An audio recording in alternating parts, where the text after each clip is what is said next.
Koba Channel.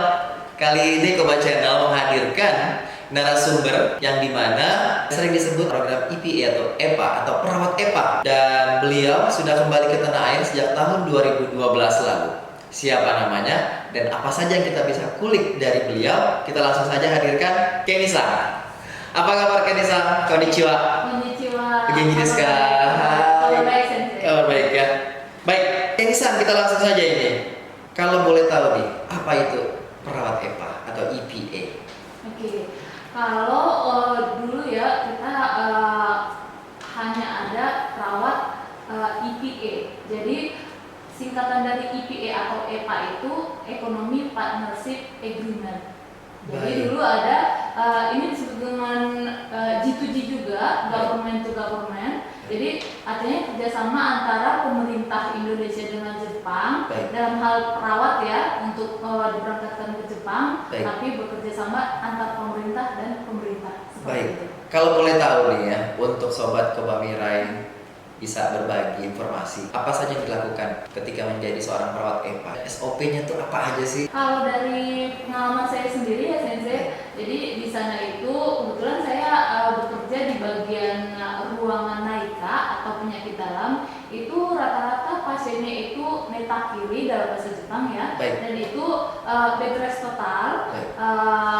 Atau sebagian menggunakan kursi roda seperti itu. Jadi kegiatan-kegiatan yang dilakukan di sana itu karena memang kita masih perawat Indonesia, belum punya lisensi jadi perawat Jepang. Baik. Jadi kita melakukan kegiatan-kegiatan yang tidak berhubungan dengan medis Medis. langsung, misalnya menyuntik, Baik. menginfus karena kita belum punya lisensi Baik. perawat Jepangnya.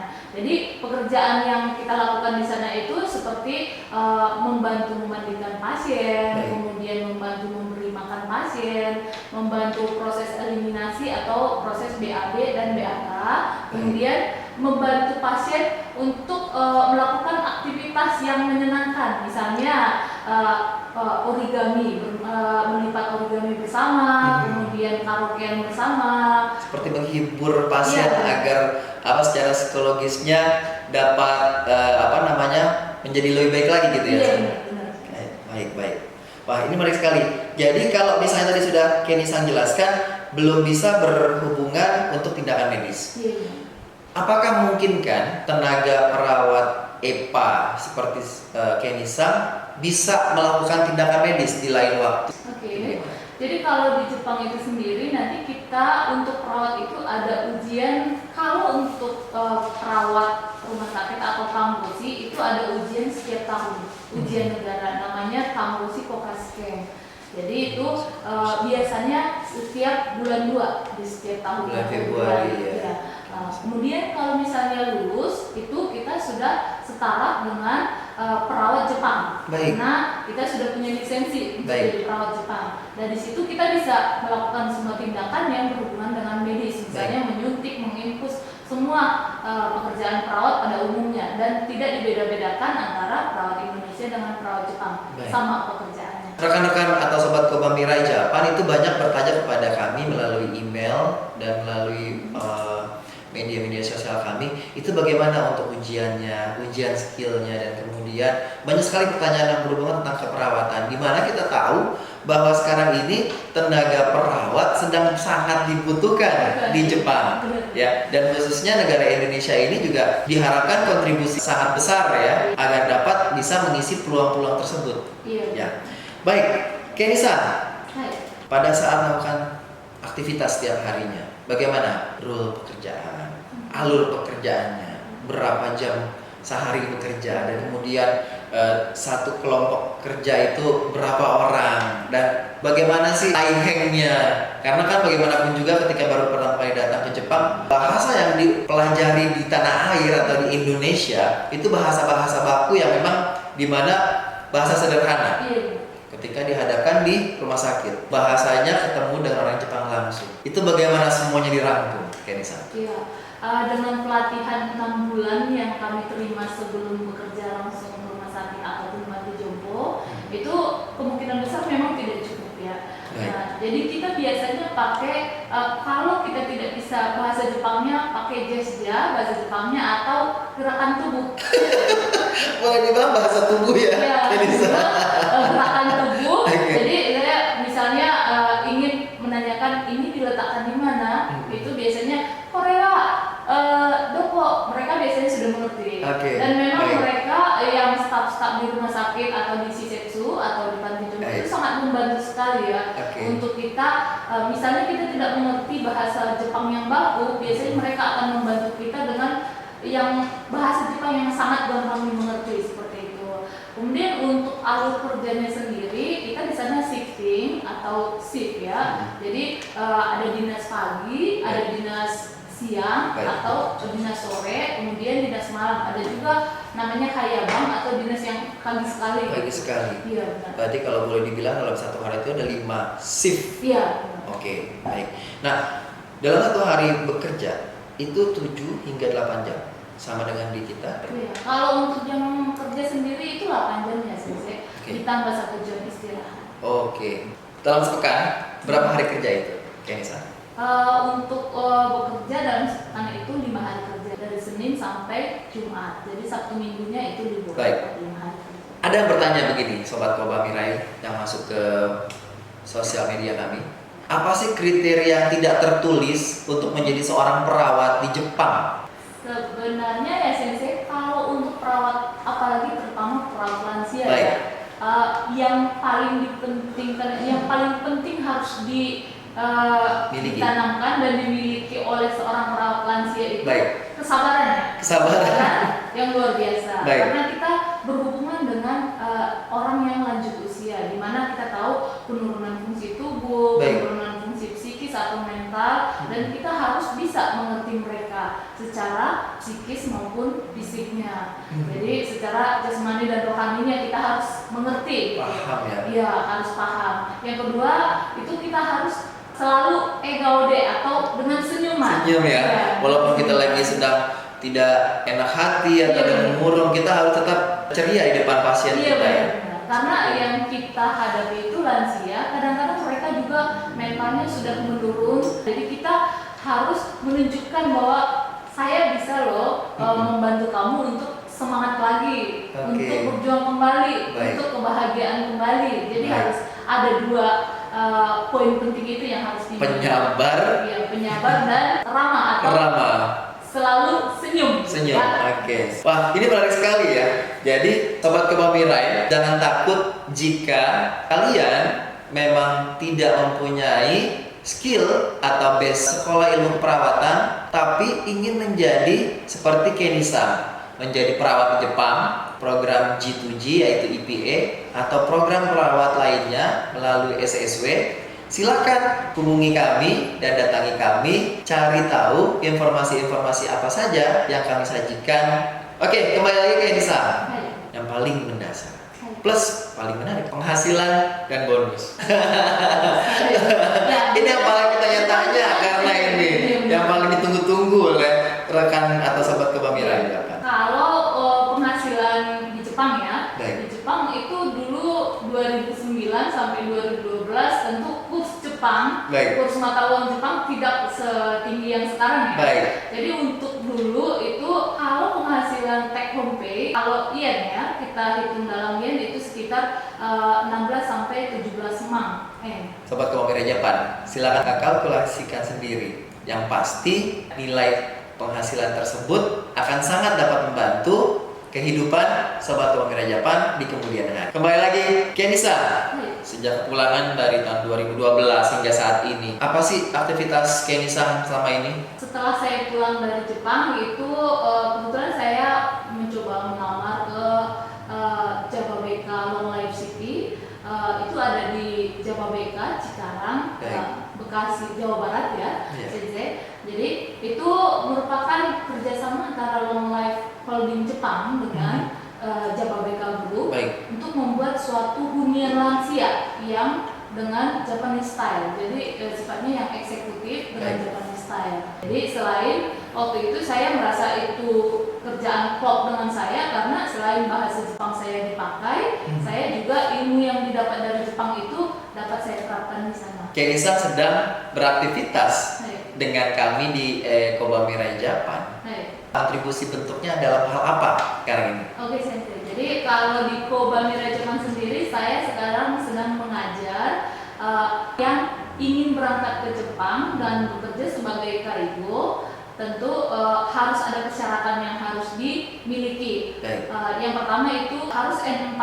Baik. Jadi ada namanya Japanese Language Proficiency Test atau JLP. kemampuan bahasa Jepang itu setara N4 ya. Baik. JLPT N4 atau JFT Basic A2.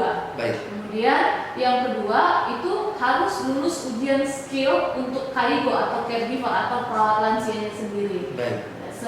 Sementara untuk ujiannya sendiri aja ada 2 bahasa. Satu bahasa Indonesia yaitu pengetahuan tentang nursing skill secara umum. Yang kedua itu mengenai pengetahuan dan bahasa Jepang tentang lansia. Wah. Jadi ada 2. Nah itu yang saya ajarkan sekarang, bagaimana supaya anak didik yang saya didik itu bisa lulus skill Baik. tes kaigonya. Untuk mengikuti ujian tersebut memang cukup kompleks ya, Iya, benar. Kenisang ya. Benar. Baik, semoga program yang sedang Kenisang bantu di Kobamira Jepang ini berjalan lancar dan semua peserta didiknya yang sedang Kenisang ajarkan dapat lulus semua. Amin. Sesuai harapan. Amin. Ya, pandemi corona, semuanya belajar online. Menurut Kenisang sendiri, seberapa efektifnya untuk bisa memberikan materi atau mengajarkan kepada peserta didik, khususnya apalagi ini nursing, materinya perawatan. Iya, benar. Itu bagaimana pendapatnya Kenisang? Kalau belajar online itu menurut saya sendiri kurang efektif.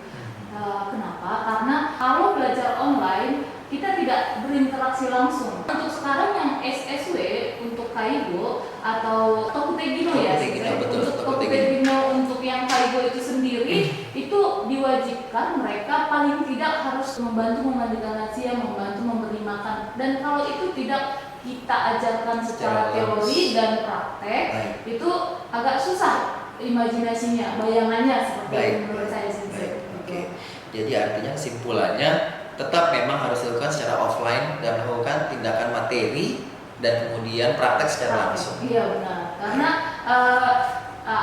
kemungkinan ada perbedaan-perbedaan antara karena kalau di Indonesia kita panti jompo atau shisetsu ya bahasa Jepangnya itu tidak begitu banyak ya Sensei. Jadi kemungkinan ada pengetahuan yang belum diketahui mengenai cara perawatan lansia yang benar, terus cara mengangkat lansia yang benar supaya tidak sakit pinggang. Nah itu ada semua nanti yang akan dipelajari di materi dan prakteknya seperti itu. Semoga pandemi ini cepat berlalu dan dapat kita lakukan secara maksimal untuk praktek dan teorinya ya, Kenisang ya. Baik, Kenisang tadi sebutkan SSW Tokutegino. Boleh dikatakan peserta didik yang sekarang Kenisang ajarkan adalah yang mereka adalah berangkat program SSW atau Tokutegino. Betul ya? Baik, oke. Nah, untuk program ini yang kita ketahui adalah memang program dari pemerintah ya. Iya benar. Dari pemerintah Republik Indonesia atau Kemenaker. Ada beberapa rekan-rekan sobat Kobamira Jepang bertanya, boleh tidak yang tadi ya, untuk mempertegas saja. Iya. Saya bukan dari ilmu kesehatan, tapi dari sekolah umum. Tapi saya ingin menjadi seorang perawat melalui program SSW atau Tokutegino. Apakah memungkinkan? Memungkinkan.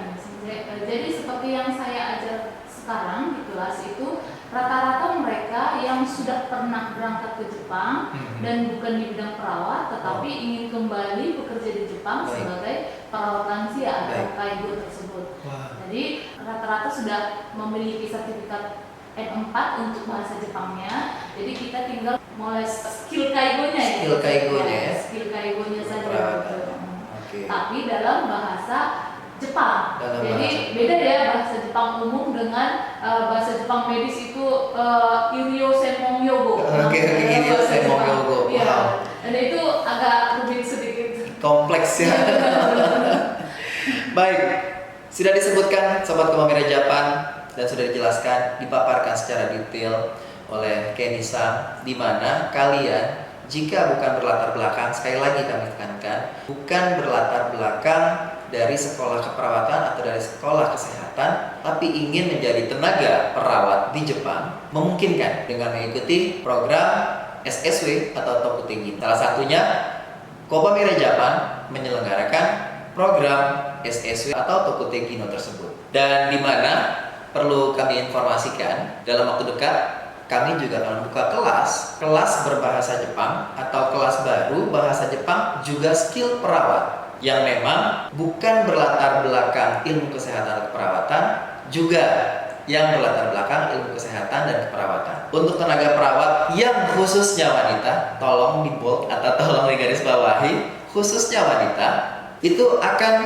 diberikan dana pinjaman yang dimana ketika Sobat Koba Mirai Japan ingin bergabung di Koba Mirai Japan untuk bisa mengikuti kelas baru ini, kalian free of charge untuk biaya pendidikan, biaya mes, hingga biaya akomodasi. Lalu bagaimana pembiayaannya lebih lanjut, yaitu kalian dapat menunaikannya kembali pada saat kalian sudah berada di Jepang. Perlu kami sampaikan lagi, kelas ini dibagi menjadi 2 kelas. Kelas pertama yaitu dilakukan selama 6 bulan pembelajaran, di mana kelas yang 6 bulan pembelajaran ini ditujukan kepada kalian yang memang belum mempunyai basic bahasa Jepang sama sekali, yaitu 6 bulan dibagi 5 bulan untuk ke bahasa Jepangan, 1 bulan berikutnya adalah untuk kelas skill kaigo atau skill keperawatannya. Lalu kelas berikutnya yaitu kelas yang dilaksanakan 4 bulan pembelajaran, di mana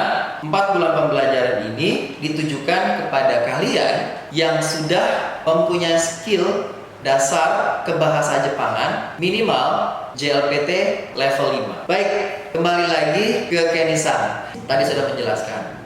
Ini cukup menarik sekali, Kenny-san. Program EPA ini atau program perawatan ke Jepang. Apakah ada lagi atau sudah cukup? Mungkin hanya tambahan ya Sensei, Baik. supaya untuk memotivasi teman-teman atau orang-orang yang basic perawat maupun bukan basic perawat yang ingin bekerja di Jepang sebagai perawat lansia atau kaigo, itu perlu diketahui. Jadi kalau misalnya dia sudah pernah ke Jepang, kebanyakan ya, atau rata-rata si setsu atau panti jompo itu kalau sudah pernah bekerja di Jepang sebagai perawat akan memberikan support untuk ujian negara setiap tahun. Itu yang untuk bagi yang sudah pernah bekerja di Jepang. Jadi kalau misalnya lulus ujian negara, otomatis gaji meningkat, naik, kemudian kita bisa membawa keluarga ini ke Jepang. Ini yang paling menarik. Dan untuk yang ex-EPA setiap tahun, setahu saya untuk yang non ex-EPA juga itu dikasih kesempatan setelah tahun ketiga. Setelah tahun ketiga. Ya, mengikuti ujian negara tersebut. Oke. Sobat Koba Mirai Japan, selalu dapatkan informasi-informasi terbaru bidang pemagangan, kebahasa Jepangan, kebudayaan Jepang, program Tokutegi atau SSW di www.kobamirai-japan.com. Di Facebook kami yaitu Koba Mirai dan Takumi Koba. Jangan lupa juga di Instagram kami yaitu Koba Mirai Japan dan Takumi Koba Indonesia. Kenny-san, terima kasih sudah hadir di Koba Channel untuk berbagi informasi khususnya di bidang perawat, dan kemudian selamat melanjutkan aktivitas kembali. Selalu sehat dan lancar dalam segala aktivitas. Terima kasih. Terima kasih. Sobat Koba Mirai Japan, itulah bincang santai Rizky dengan Kenny-san. Cukup sampai di sini, kita kembali lagi di lain kesempatan. Minasan, sayonara, sampai jumpa.